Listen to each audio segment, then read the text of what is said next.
Let's talk about Mary Bennet, our favorite bespectacled girl. Oh, dear Mary. What a life you have lived. If I had her mother, I think I would have made many of the same decisions as Mary, to be totally honest.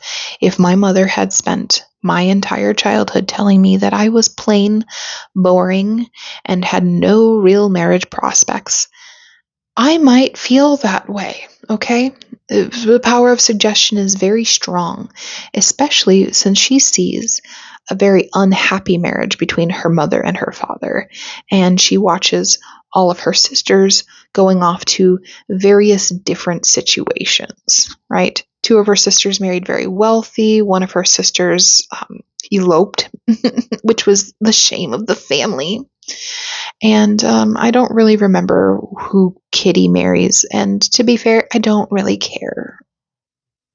I only care about Mary.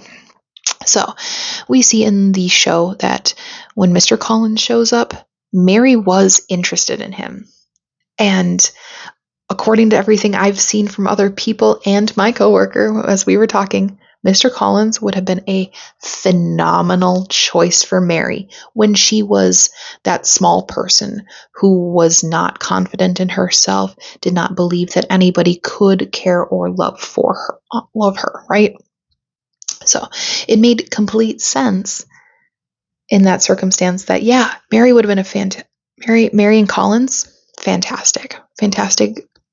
They would have been so perfect, especially once you see them in the library scene where they're having that deep philosophical conversation about Aristotle, right?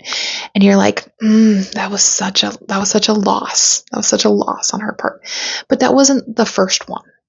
The very first one, her mom ruined her prospects. Literally, the nicest boy, he wanted to be a doctor.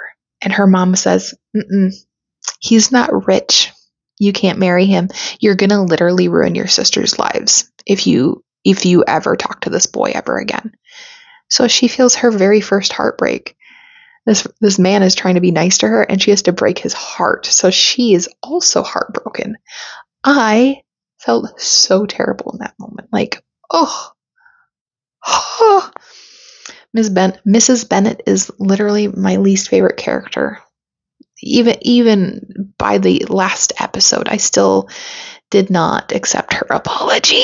Okay. So when Mr. Collins comes around and she sees that this is her chance to make her mother happy, also make her sister happy by stepping on that landmine that is Mr. Collins and marrying him. And she's not able to even pursue Mr. Collins. Like, her mother is literally fighting her at every point. This girl is not getting a break. Like, so finally her father dies. She's like 20, I think she's like 27 at this point. Okay, which is an old spinster. She is the exact same age as Charlotte was. And her father dies. And her mother is just miserable. Oh my gosh, the woman is so miserable constantly. So she ends up going to London, and in London, obviously, she's able to make new acquaintances. She starts to realize that everything her mother has told her about herself isn't true. Her mother has never actually understood her. Her mother has been only working in panic mode her entire life. And if you were making panic mode decisions your entire life, you're going to burn a lot of bridges. And some of those bridges are going to be to the closest people to you. So when Mary very audibly stands up to Mrs. Bennet and Mr. Collins stands up and claps, I was so happy.